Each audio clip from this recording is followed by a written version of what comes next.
seorang alim, seorang guru, seorang pengajar, pendidik bersama para pelajarnya, para muridnya secara mutlak dan di halaqahnya. Yang pertama kemarin adalah guru mesti ikhlas. Mesti ikhlas. Karena ma kharaja minal qalbi waqa'a fil qalbi. Yang keluar dari hati masuk ke hati pula. Yang kedua adalah tetap mengajar murid-murid walaupun belum ikhlas. Karena di awal-awal bisa saja orang belajar tapi niatnya bukan lillah. Tapi nanti al-ilmu mengajarkan kepadanya, menggembleng dan mendidiknya untuk menjadi orang ikhlas. Berkata Imam Sufyan Ats-Tsauri, "Talabna al-ilma li ghairillah." Awal-awalnya kami menuntut ilmu bukan lillah, ada tujuan-tujuan duniawinya. Fa aba illa ayyakuna lillah. Akhirnya ilmu itu tidak suka kecuali dituntut karena Allah Subhanahu wa ta'ala. Karena belum ilmu itu membawa ke surga, dan surga tak didapat kecuali oleh orang-orang yang ikhlas. Akhirnya kita terdidik. Nah, walaupun murid-murid belum terlihat ikhlas, tapi tetap dia menerimanya dan mengajarnya. Jelas? Artinya itu tanda tawadhu'nya seorang pendidik. Jadi tidak, dan sabarnya, karena tidak menyamakan yang senior dengan yang junior, yang baru dengan yang lama, atau apalagi menyamakan murid yang baru dengan ustadz yang sudah senior dan malah melintang di dalam dunia ilmu dan amal. Jadi artinya memaklumi kondisi anak-anak yang belajar kepadanya. Ini dah selesai. Masuk pada yang ketiga yang disebutkan oleh Al-Imam Ibnu Jama'ah rahimahullah ta'ala. Targhibul muta'allim fima ya'nihi atau fima yu'inuhu ala tahsilil ilmi, yaitu memotivasi, menyemangati para penuntut ilmu untuk melakukan hal yang menolongnya, membantunya mendapatkan ilmu. Gimana caranya supaya dalam masa yang terbatas tapi dia mendapatkan ilmu sebanyak-banyak, selalu diberikan motivasi. Karena kalau tidak, waktu dan hari berlalu dan tak kembali. Sebab 1 menit yang telah berlalu lebih jauh dari 1000 tahun yang akan datang. Sahih? Nah, 1 menit yang telah berlalu tak balik-balik lagi. Tapi 1000 tahun yang akan datang, kita tidak ada lagi. Tapi dia dah datang.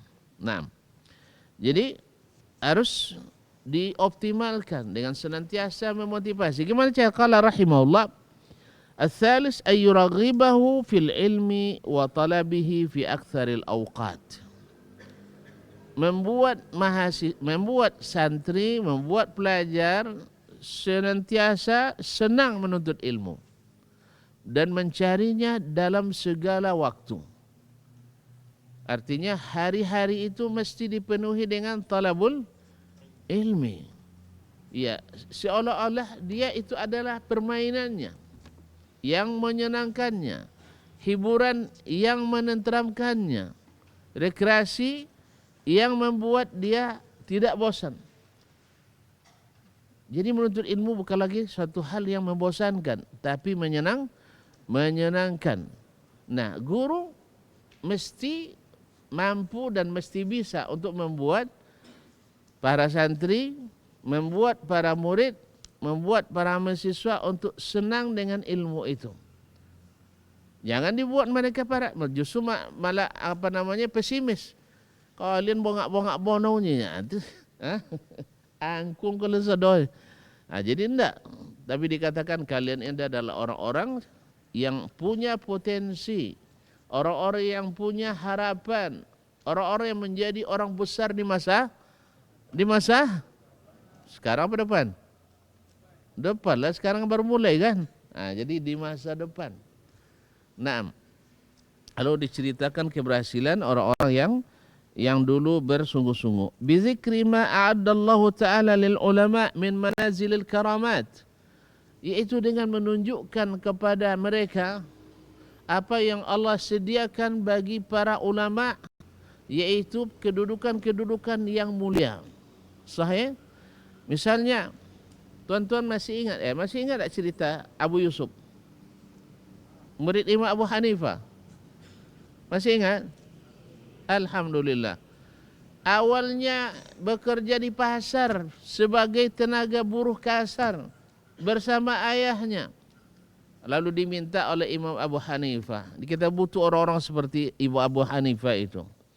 Yaitu mengetahui dan punya firasat. Orang-orang yang punya bakat dalam menuntut ilmu, dan dia didik dari awal sampai akhir tak bosan. Bahkan setelah dia jadi ulama pun juga diberi pelajaran oleh Imam Abu Hanifah rahimahullah. Ketika ditawarkan atau ketika diminta oleh Imam Abu Hanifah, Abu Yusuf kepada orang tuanya, anakmu ini tidak usahlah bekerja di pasar, biar dia menuntut ilmu di majelis saya. Apa kata Abu Hanifah? Kata ayahnya, ayah sambil terlentang ketawa. Sampai terguling ayah ketawa. Kenapa? Karena Abu Hanifah mengatakan kalau anakmu nanti jadi ulama, dia akan duduk bersama para raja, bersama para pangeran, bersama para qudat, orang-orang terpandang. Ya, kalau duduk bersama orang-orang pandang, tentu orang pada memandang kan? Ngapil sikonya. Anda kan? Tapi orang pasti bilang, Masya Allah, dia bisa duduk dengan si fulan dan si fulan. Apalagi kalau duduk dengan orang-orang pemimpin yang adil, ulama-ulama yang ikhlas, orang-orang yang beramal. Akhirnya orang tuanya membolehkan Abu Yusuf. Dan benar seperti apa yang dikatakan oleh Imam Abu Hanifah. Sehingga bila disebut Imam Abu Hanifah, Abu Yusuf adalah salah satu muridnya yang menjadi bintangnya. Jelas? Jadi harus diberikan. Kalian mungkin nanti besok kalau tetap belajar dengan baik sampai pula ke Madinah seperti Buya Ismail. Pulang sudah punya bikin pondok. Wih, luar biasa kalau kita punya murid sebanyak ini. Satu orang saja kata Nabi SAW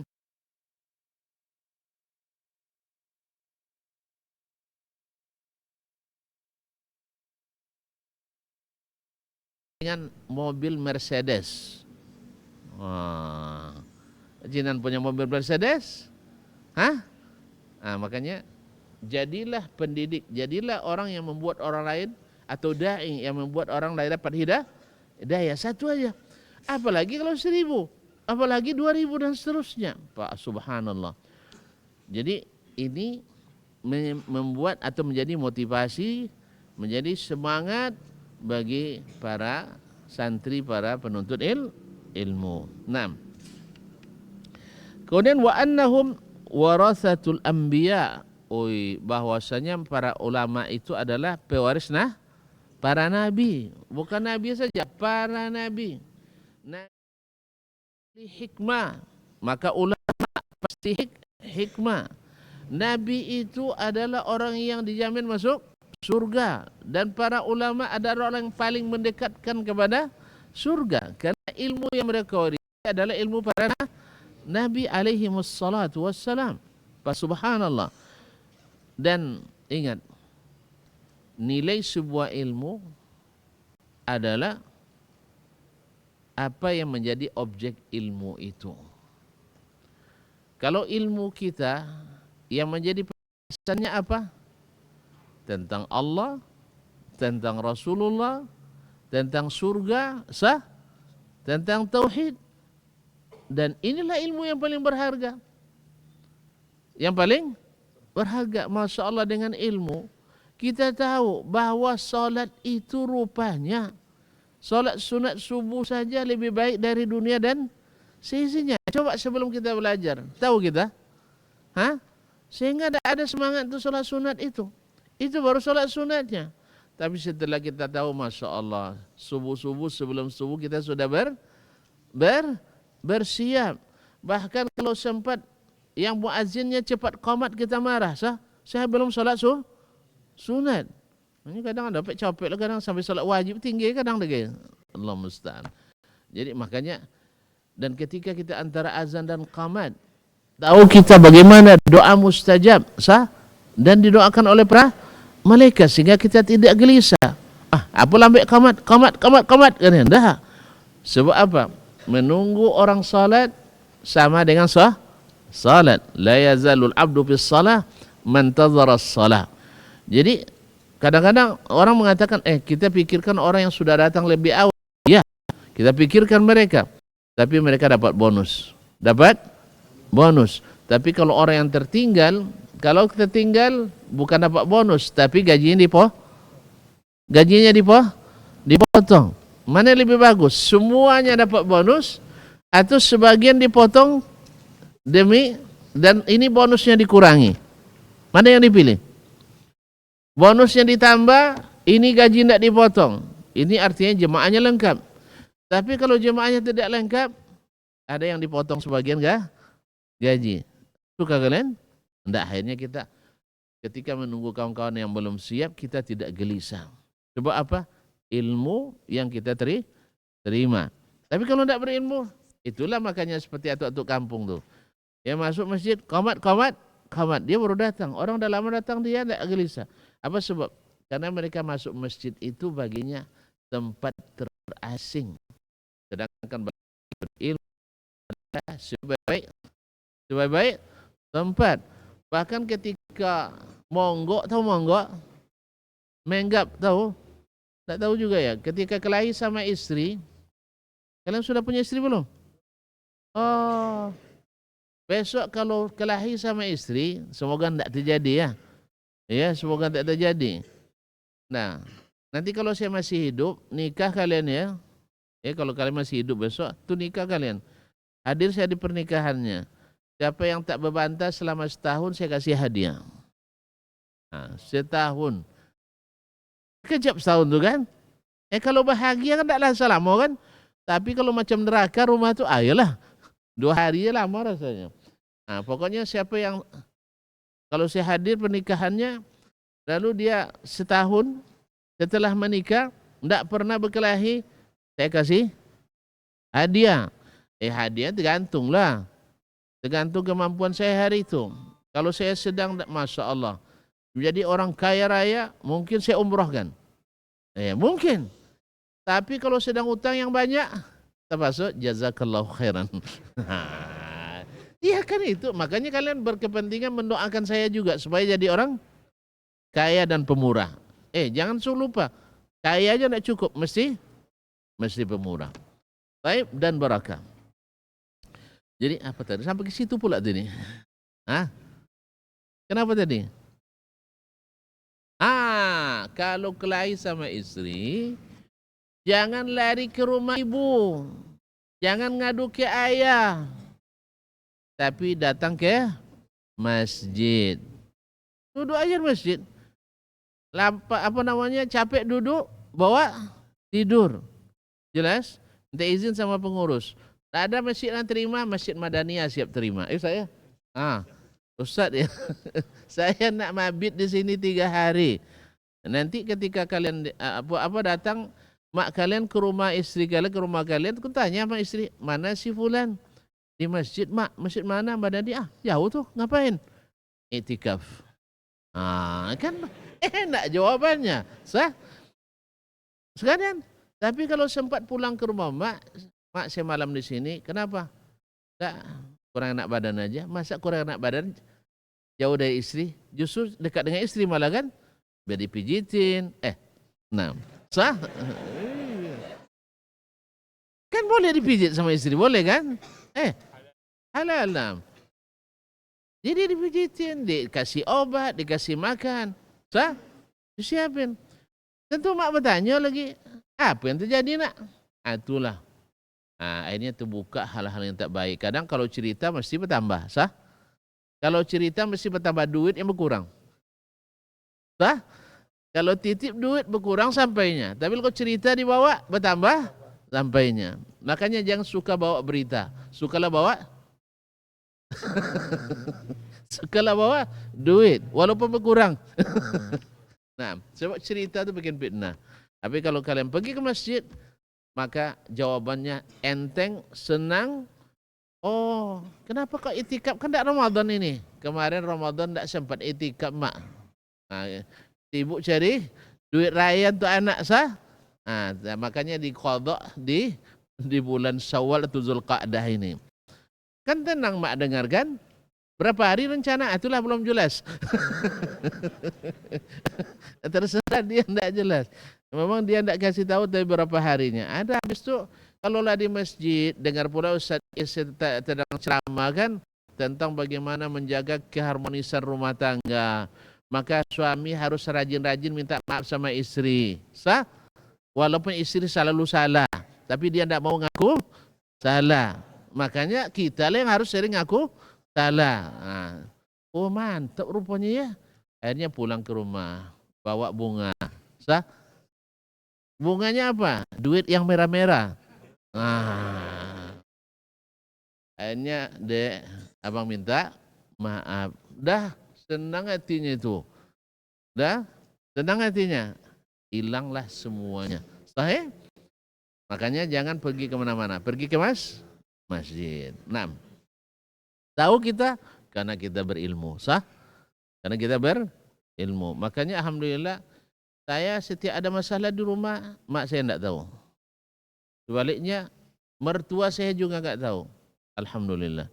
Sampai dah mati dua-duanya. Dah mati keempat-empatnya, mereka tidak pernah tahu kami berbantah. Kira-kira mungkin tak kami tidak berbantah? Kalau tengoklah, ada can berbantah? Hah? Alhamdulillah. Tapi orang tua tak boleh tahu. Tak boleh tahu. Dinikmati aja bersama. Sah? Berbantah itu kan nikmat kan? Sah? Kalau tidak kenapa orang berbantah kalau tidak nikmat?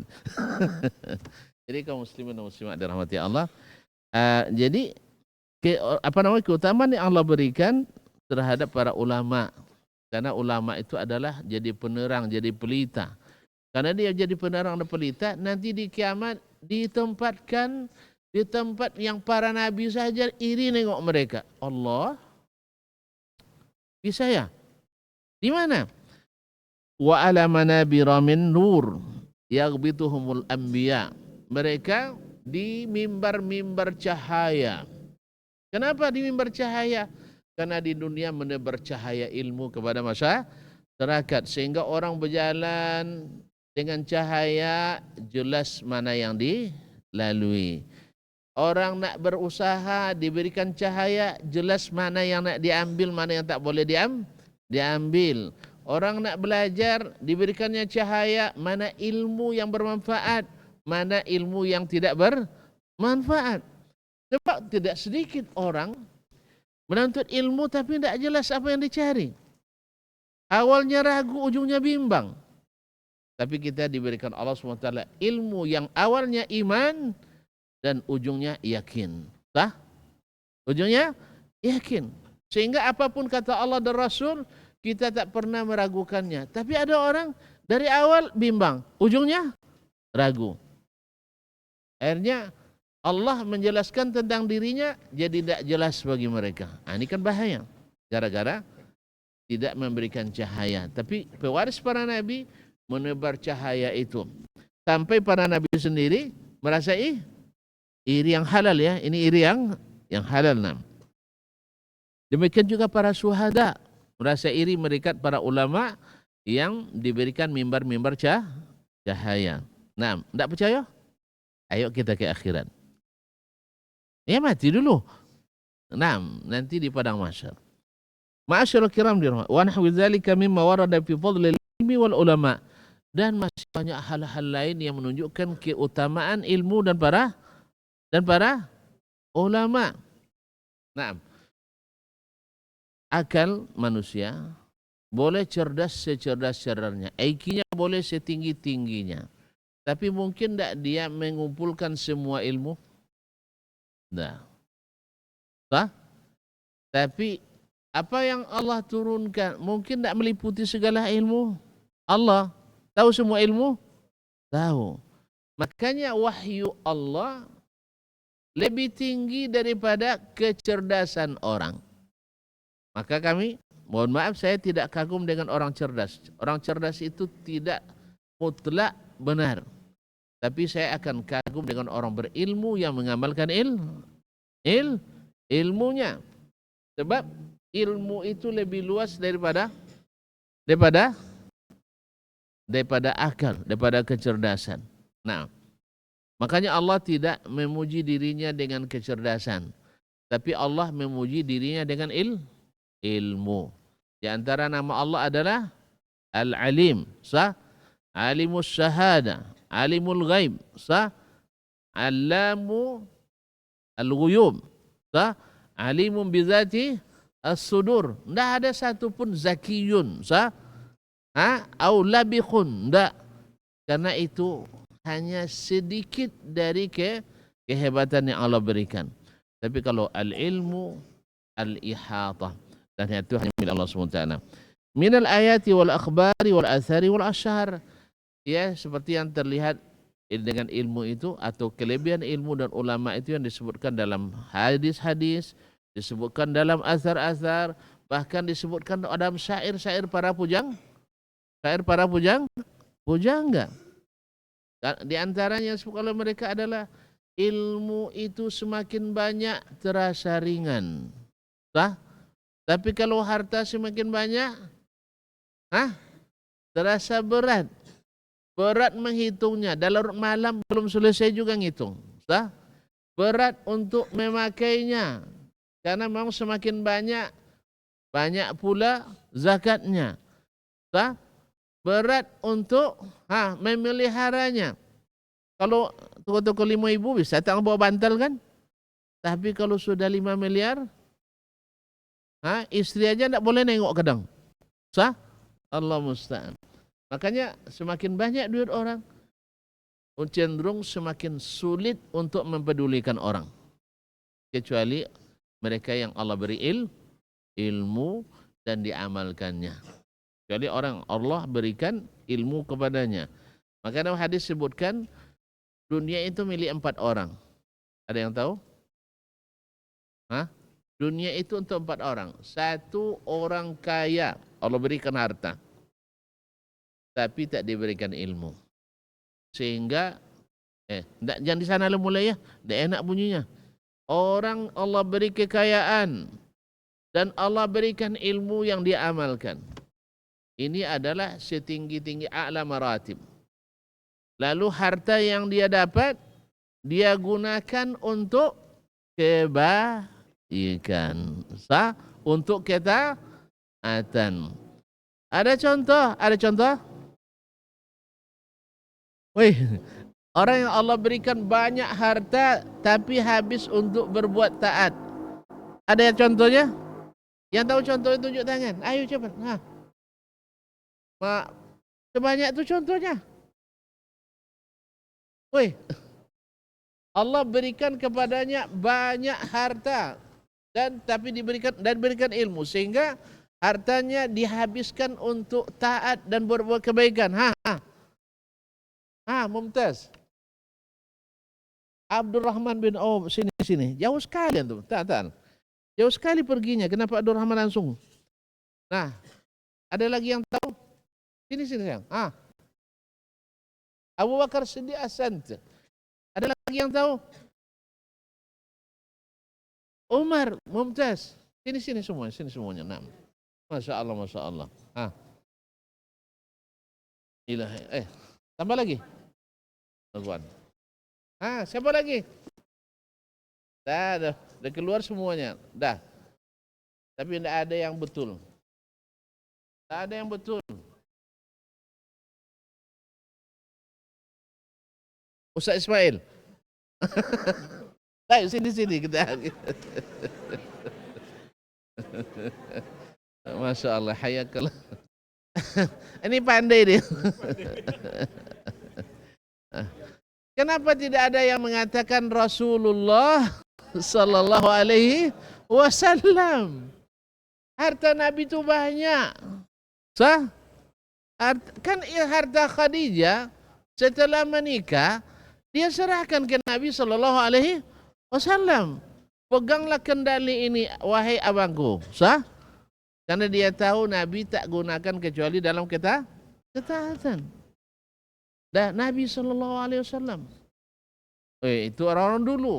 Sampai hari ini masih ada. Ya, di antara ulama yang terkenal. Ulama yang terkenal. Penghasilannya banyak tapi sampai tidak berzakat. Mumtaz, ta'al. Nah, Abdullah ibn Mubarak, dia itu penghasilan tahunannya minimal 100 ribu. 100 ribu dinar.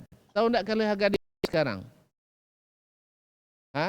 Dinar itu 4,2 gram emas. 1 dinar tadi saya baca 1 gram 100 sekian. Kalau kali 4.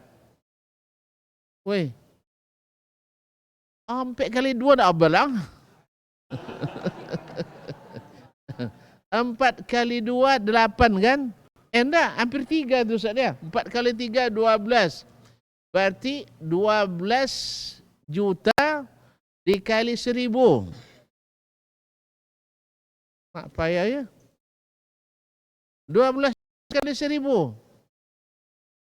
Sayur ya. Mati lampu. Lebih dari 1 triliun. Penghasilannya dalam setahun. Tapi hampir tak pernah berzakat. Kenapa?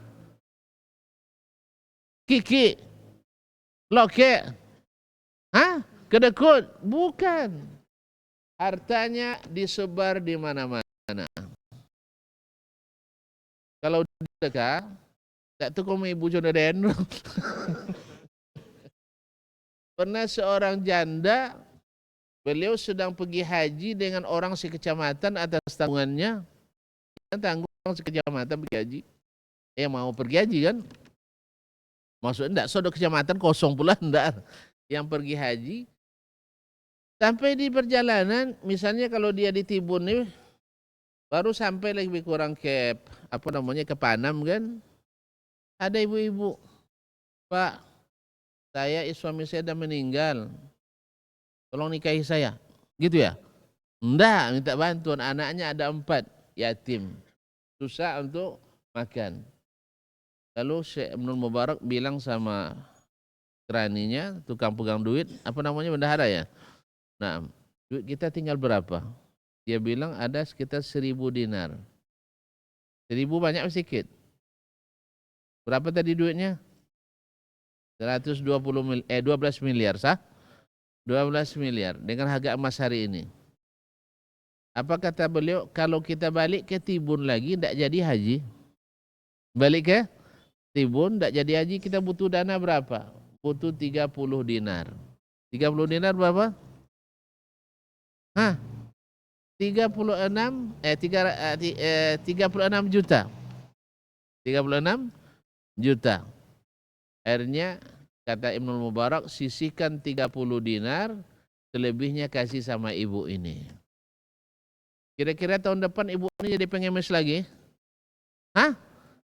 Mak, 970 dinar. Berapa duit? 10 miliar atau 11 miliar. Itu ngemis juga tahun depan lagi. Itu lah jadi profesi ngemis namanya. Gitulah cara Abdullah ibn Mubarak menghabiskan duitnya. Sehingga tidak sampai nisabnya di akhir tahun. Imam Sufyan bin Uyainah, dia tanggung biaya hidupnya tapi taraf hidup mewah. Artinya ya bukan di atas standar, kelas menengah ke atas. Karena beliau kan banyak muridnya, banyak tamunya. Paham enggak? Macam saya sekarang, kan banyak murid saya, sah? Kalian ngaku enggak murid saya? Ngakulah. Besok enggak saya kasih rekom.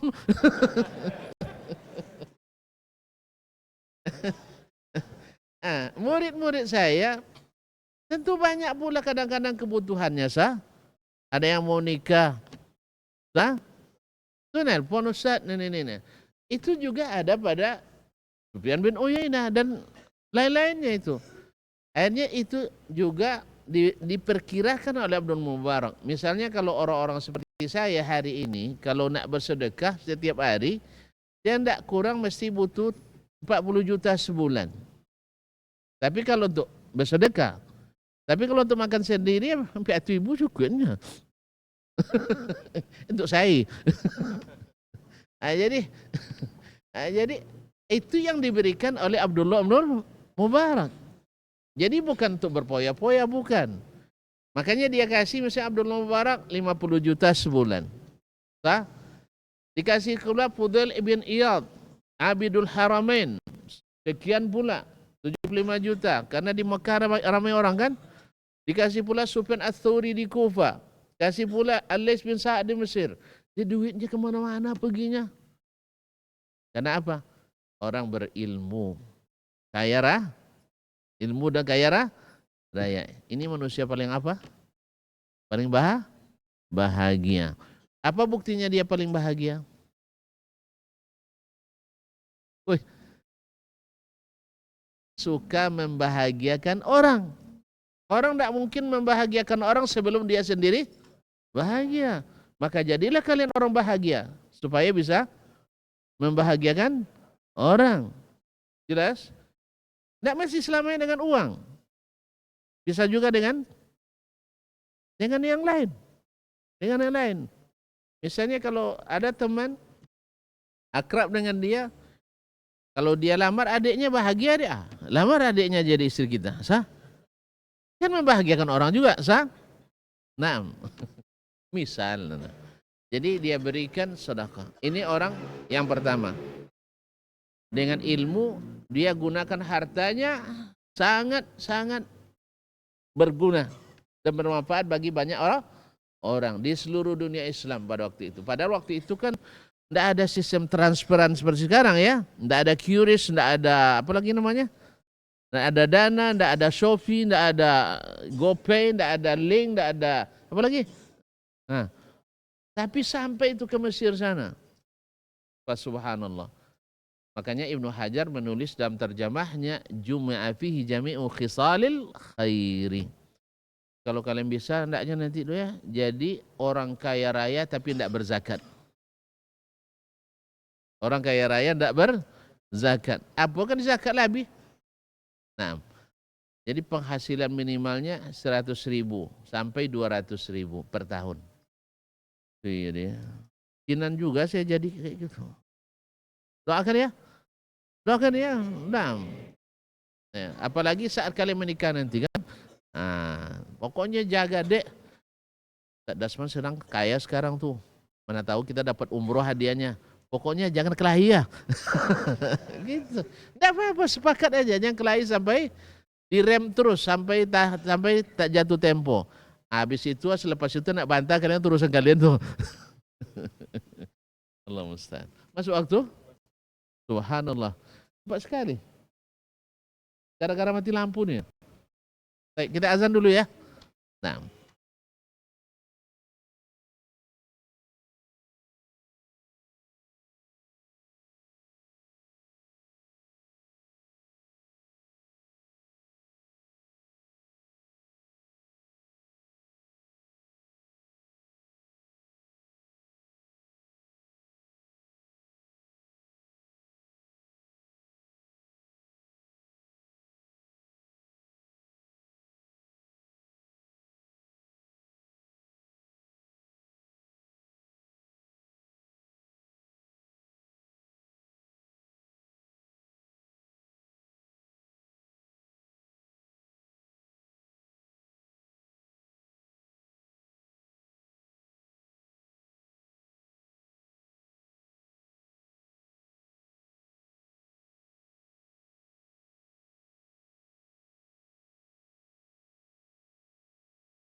Au bitadrijin ala ma yu'inu ala tahsili.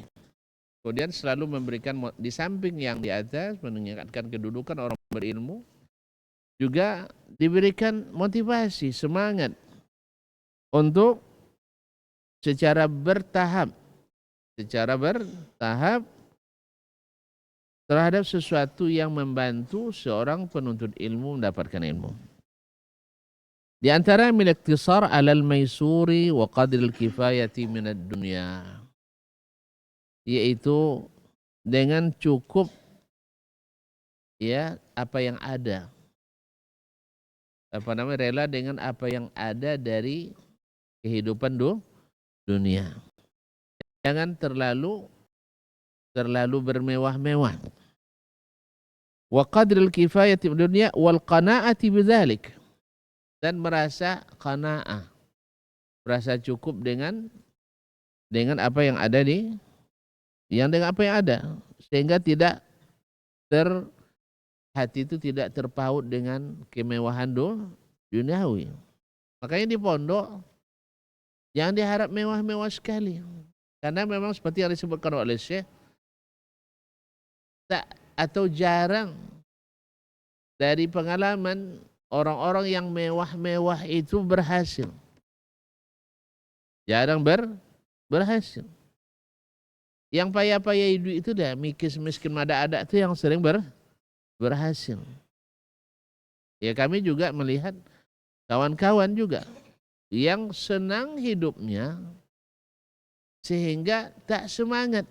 Tapi kalau orang yang susah hidupnya pasti lebih bersemangat karena dia ingin berubah. Ingin merubah keadaan. Kalau ini enggak.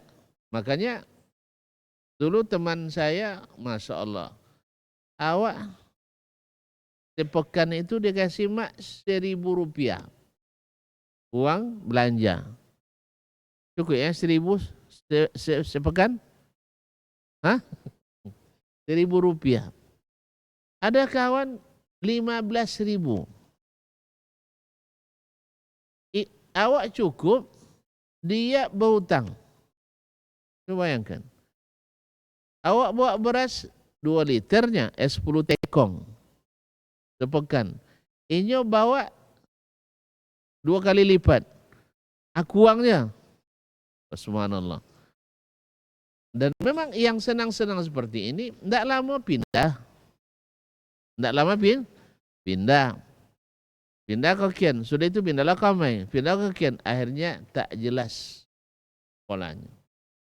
Tak jelas sekolahnya. Tapi yang miskin, kawan-kawan yang miskin, awak le 1.000, adona 500 gini man. Nah, 500. Tapi Masya Allah mereka bergiat. Makanya yang di papan-papan atas itu memang ya walaupun dia anak orang kaya tetapi tidak seperti anak orang kaya ketika masa menuntut ilmu. Ini juga motivasi. Coba kalau terlalu mewah, banyak makan, banyak lolok. 6. Dan mulai hati berpikir selalu lebih banyak berpikir tentang masalah duniawi. Kalau mereka dulu enggak, kadang seperti kata Ibnu Abi Hatim, mereka sampai sempat enggak makan ikan berbulan-bulan. Lalu karena sudah kangen makan ikan, dibeli ikan di pasar, sedang masak, dapat berita, Syekh dari di sini datang, dari daerah lain datang. Kalau kita mungkin ada acara tabligh akbar ya, daurah ya, akhirnya tak jadi masak, ditinggalkan. Subhanallah. Begitulah mereka. Wa tafriqil hammi bisababiha. Kalau ini akhirnya pikiran kita itu bercabang. Tidak fokus pada pelajaran. Lebih fokus pulang. Jadi yang terpikir bilo libur. Ya. Kalau di antara kami dulu ada yang tak pulang libur.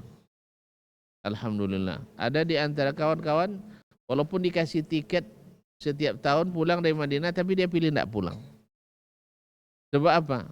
Sebab dia pulang ingin bawa banyak bekal. Bawa banyak penghasilan. Apa penghasilannya? Ilmu. Subhanallah, alhamdulillah Allah berikan itu. Walaupun dia jarang pulang, tetapi setelah pulang bawa bawaan yang banyak, akhirnya diterima.